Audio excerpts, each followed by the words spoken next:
video es presentado por el Sistema Ciencia Garza Educativa de la Universidad Autónoma del Estado de Hidalgo. Para mayor información, visítanos en www.uaeh.edu.mx. Gracias por aprender.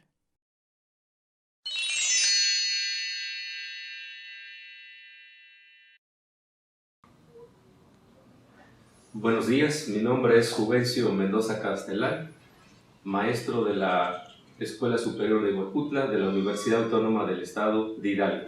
El día de hoy les hablaré acerca del tema de las reglas de normalización de las bases de datos relacionales, explicando primeramente lo que son las tres primeras formas normales. En el presente video explicaré acerca de las reglas de normalización en las bases de datos relacionales y las tres principales reglas de normalización que tienen como finalidad mantener la integridad de una base de datos, que es uno de los principales objetivos que se persigue de toda organización. Toda organización, ya sea comercial, industrial o de servicios, tanto públicas como privadas, manejan grandes cantidades de datos que tienen como finalidad convertir esos datos en información importante para una empresa. De ahí que su principal finalidad pues, es realizar una mejor toma de decisión de manera inteligente. Para lograr este principio es importante aplicar las reglas de normalización, que consiste en una técnica que se aplica para garantizar la integridad de una base de datos. En este tema pues abordaré primeramente lo que es la primera regla formal, la segunda y la tercera, y en la medida que voy a ir desarrollando estos temas iré explicando en qué consiste la normalización. De acuerdo a lo que dice el autor Kendall, señala que es la transformación de las vistas de usuario complejas y del almacén de datos a un juego de estructuras de datos más pequeñas y estables. Además de ser más simples y estables, las estructuras de datos son más fáciles de mantener que otras estructuras de datos. Una de las maneras de poder garantizar que un diseño de base de datos tenga un diseño que nos garantice la integridad de una base de datos es a través de la aplicación de una técnica que nos va a permitir ir comprobando que si nuestro diseño es ideal o está correcto o tiene problemas de integridad, que es una de las principales de los principales problemas que enfrentan hoy en día las organizaciones. Todo lo que necesita una empresa a través de su información que se maneja es garantizarle que los datos que se están manejando son de manera íntegra. ¿En qué momento podemos aplicar las reglas de normalización? En el momento que estamos diseñando una nueva estructura de base de datos. Cuando se diseña una nueva estructura fundamentada en las necesidades de los negocios o de los usuarios finales, es cuando aplicamos el primer principio. O cuando estamos haciendo, a lo mejor ya una vez concluido la estructura, tenemos que hacer un análisis de las relaciones entre los atributos para poder identificar si existe o no alguna anomalía que nos pueda perjudicar o poner en riesgo la integridad de los datos. Si existe, podemos hacer la modificación y es ahí cuando vamos a aplicar las primeras técnicas de normalización o cuando estamos haciendo una mejora en el diseño o en su caso modificar la estructura de toda una base de datos. La normalización de una base de datos lo que hace es perseguir varios objetivos, principalmente la reducción de la redundancia de datos y las dependencias que van a existir entre esas columnas. Comenzaré explicando en qué consiste la primera forma normal. Cuando diseñamos una estructura por primera vez, lo que obtenemos como resultado pues, es la creación de las tablas.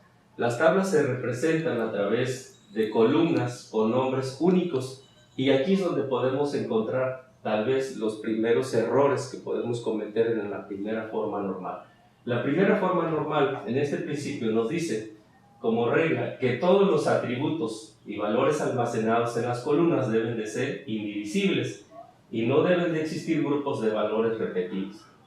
En esta tabla que estamos observando en pantalla, podemos observar aquí que tenemos 5 columnas donde se identifica, por ejemplo, el ID, el nombre, la dirección, el teléfono y una dirección de URL. Nos dice al principio que todos los valores que se almacenan en cada una de las columnas no deben de ser indivisibles. En el caso, por ejemplo, del nombre de una persona, estamos almacenando no solamente el nombre, sino podemos almacenar tanto un apellido paterno como un apellido materno. Ahí ya nos estamos identificando en esa columna que no está cumpliendo con ese principio. Lo mismo sucede con la columna de dirección. Una dirección está conformada por una calle, por una colonia, por un número de casa o tal vez con un código postal. Esa columna ya no está cumpliendo con su primera forma normal, que es lo que nos señala esta primera regla. Observamos en la tabla de abajo donde estamos separando cómo podemos ya corregir esa primera regla. Entonces lo que hacemos es separar, en este caso, la columna de dirección y obtenemos como resultado pues una calle, un número, un código postal, una población o un principio, una provincia. De esa manera podemos identificar cuando tenemos un error. Una vez que nosotros hayamos hecho la corrección, podemos generar una tabla de la siguiente manera. Dice, si el diseño de nuestra base de datos cumple ya esta premisa, eso quiere decir que entonces la primera forma normal ya está concluida y podemos obtener una serie de columnas como se muestra en esta tabla. Tenemos ya ahora el ID, el nombre, la calle, el número, el código postal, el estado, la capital, teléfono y una dirección de URL. Esto significa que ya la primera regla está cumplida. Sin embargo, no nos está dando pues, una oportunidad de poder garantizar que ya nuestra base de datos está fuera de algunos errores que se pudieran presentar. Aquí es donde podemos hacer ahora la evaluación para identificar si se cumple con la segunda forma normal. ¿En qué consiste la segunda forma normal? Pues nos dice que una relación se encuentra en segunda forma normal primeramente si está en su primera forma y si los atributos que no forman parte de ninguna clave dependen de forma completa de la clave principal. ¿Qué quiere decir con esto? Que todos los campos que forman o que integran a una tabla deben de depender única y exclusivamente de una clave principal. Esa es la dependencia que deben de tener todas las columnas. Ahora, al observar estas columnas que tenemos aquí en esta tablita, observamos que tenemos datos que refieren a una persona. Sin embargo, podemos observar que el código postal, el estado, la capital no forman parte de los datos que integran a una persona, sino forman o integran o describen los datos de otra entidad. Sin embargo, entonces podemos observar que cumple la primera forma, pero no está cumpliendo el segundo principio que dice que todos los campos de la tabla deben de depender única y exclusivamente de su clave principal. ¿Cuál es la clave principal? Tenemos el ID que está describiendo a la persona, más no a los datos de el estado, la capital o de una dirección. Lo observamos en esta tabla. Tenemos aquí el ID, el nombre, el apellido paterno, el materno, el teléfono, la dirección, la localidad y la calle. Y al observar esto, pues está cumpliéndose la primera forma, pero no la segunda forma normal. ¿Qué es lo que tenemos que hacer para corregir ese problema? Separar esas columnas, y al separar las columnas no pueden desaparecer porque los datos los necesitamos. Y lo que se hace es crear una nueva entidad con esos datos y crearle otra vez un ID, como lo observamos en las tablitas que se muestran aquí. Se separa lo que es la dirección y se puede crear una colonia, una localidad, una calle, donde todos los campos pertenezcan a una clave principal, como lo observamos aquí en la localidad.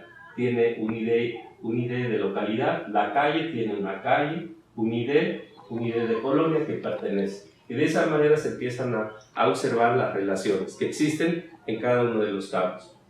Cuando se cumple ya la segunda forma normal, que una vez que todos los atributos ya pertenecen, que son indivisibles y que todos los campos ya pertenecen a su clave principal, podemos analizar ahora la tabla para ver si no existen problemas de tercera forma normal. La tercera forma normal nos dice que cuando una tabla no presenta problemas de dependencia transitiva, quiere decir que se encuentra ya en su tercera forma normal. ¿En qué consiste la dependencia transitiva? Consiste en que ningún campo que no sea clave no debe de depender transitivamente de otro campo que tampoco lo sea.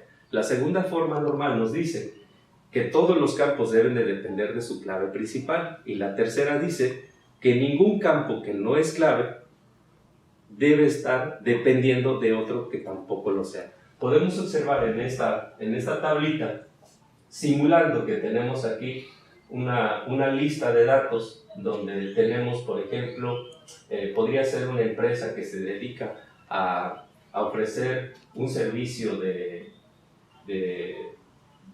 productos, y que los clientes pues, solicitan sus productos para hacer una compra y entregar sus productos a domicilio. Entonces podemos tener aquí un número de pedido, el empleado que trabaja dentro de la empresa, quién es el cliente, una fecha de entrega, cuáles son los productos que se van a ir a entregar, el destino a donde se va a llevar el producto, el costo que va a generar ese flete por el envío del producto, y determinar si el cliente ya pagó o no pagó. Sin embargo, podemos observar aquí que el costo que se cobraría por ese flete está dependiendo del destino al que se lleve. Por ejemplo, si es una distancia más corta, pues tiene un costo más barato. Si es una distancia más larga, pues el costo empieza a aumentar. ¿Qué significa esto que estamos observando aquí? Que hay un campo que es el costo que está dependiendo de la distancia. Sin embargo, la columna del costo no es un campo clave y el destino tampoco es un campo clave. Estamos observando ahí lo que es una dependencia transitiva. Eso va a ocasionar demasiados problemas a la hora de hacer una actualización de datos, o en el caso de querer ingresar un nuevo registro, nos puede generar problemas por la dependencia transitiva. ¿De qué manera podemos arreglar esa parte? Pues separando esos campos que nos están identificando como un campo que no es clave, y podemos generar lo siguiente. Tenemos ahora aquí en esta tablita lo que es un catálogo de precios, donde podemos identificar el destino y el costo que generaría por esa distancia, y la relación que podemos tener en esas dos tablas, y de esa manera se elimina la dependencia transitiva. Tenemos una tabla ya en su primera forma normal, en segunda forma normal, y no existe la dependencia transitiva. Y con eso pues estamos prácticamente dando una explicación en qué consisten las tres reglas formales. Que las reglas formales podemos concluir que es de vital importancia, no se debe de considerar como una opción, como una técnica opcional, sino más bien como algo necesario para poder garantizar la integridad de una base de datos para una organización, que es una de las cuestiones más importantes de toda empresa, garantizar la información, que su información pues sea íntegra. Bueno, pues les envío un saludo a todas las personas que nos están observando, que nos están viendo, y ojalá que esta explicación, este tema, pues les sea de utilidad.